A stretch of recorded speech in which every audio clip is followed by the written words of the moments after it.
नीतीश कुमार के लिए कुर्सी पर बने रहने की शर्त बन चुकी है 28 सीटें। जी हां, वो 28 सीटें जहां से विधायक जेडीयू के हैं, लेकिन नंबर 2 पर बीजेपी थी। जिक्र 2015 के विधानसभा चुनाव का हो रहा है। देखने में यही लगता है कि नंबर 1 जेडीयू और नंबर 2 बीजेपी मिलकर चुनाव लड़ें तो इन सीटों पर जेडीयू को कौन माई का लाल हरा सकता है। मगर वास्तव में वही माई MY का लाल इन सीटों पर जेडीयू को शिकस्त दे सकता है, जिसने उन्हें 2015 में कुर्सी पर बिठाया था। ऐसा जरूर लगता है कि जेडीयू की ये जीती हुई 28 सीटें पक्की हैं, मगर स्थिति बिल्कुल उलट है। ज्यादातर ये सीटें कोसी सीमांचल की हैं और यहाँ मुकाबला बीजेपी बनाम अन्य का रहता आया है। इन सीटों पर एक नजर डाल लेते हैं। सुपौल, रानीगंज, रुपौली, बेनीपुर, बिहारीगंज, सिकटा, फूलपरास, लौकहा, निर्मली, जीरादेई, दरौंधा, महाराजगंज, एकमा, महनार, मोरवा, सराय रंजन, मटिहानी, परबत्ता, गोपालपुर, अमरपुर, बेलहर, नालंदा, राजगीर, इस्लामपुर, अगियाव, राजपुर, दिनारा और नवीनगर। इन सीटों पर जेडीयू के लिए 2 मुश्किलें हैं।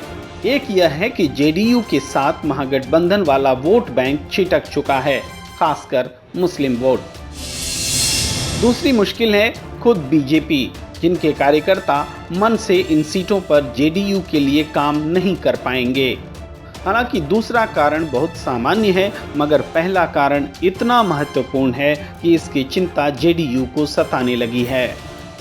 जेडीयू के पास एक और तर्क है कि 2010 के चुनाव में जब बीजेपी और जेडीयू ने मिलकर चुनाव लड़ा था, तब भी इनमें से 19 सीटें जेडीयू ने जीती थी।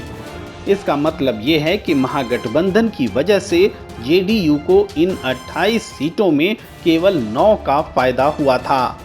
ऐसे में 2020 के विधानसभा चुनाव में अगर नुकसान हुआ भी तो वह 9 से ज्यादा सीटों का नहीं होगा। मगर राजनीतिक परिस्थितियां बदल चुकी हैं। 2010 के विधानसभा चुनाव में जेडीयू की स्थिति मजबूत थी। मुसलमान भी खुलकर नीतीश कुमार के लिए वोट किया करते थे। मगर 2015 और फिर अब 2020 में नीतीश का जनाधार खिसक चुका है। ऐसे में कोसी सीमांचल की इन सीटों पर 2010 का परफॉर्मेंस दोहराना भी जेडीयू के लिए मुश्किल काम होगा। वो 9 सीटें जहां जेडीयू एनडीए के साथ चुनाव हार गई थी, लेकिन महागठबंधन में आने पर उसे जीत मिली, उस पर भी नजर डालते हैं। रानीगंज, बेनीपुर, सिकटा, निर्मली, जीरादेई, महनार, परबत्ता, राजगीर, अगियाव। ये सीटें जेडीयू अपने दम पर कभी जीत नहीं सकती। यहाँ तक कि एनडीए की मदद से भी वह इन्हें जीत नहीं सकी थी। ऐसे में 2020 के विधानसभा चुनाव में इन सीटों पर जेडीयू जीत दर्ज कर लेगी, यह दिवा स्वप्न ही लगता है। जेडीयू ने 2015 में 71 सीटें जीती थीं, जबकि 2010 में 115 सीटें।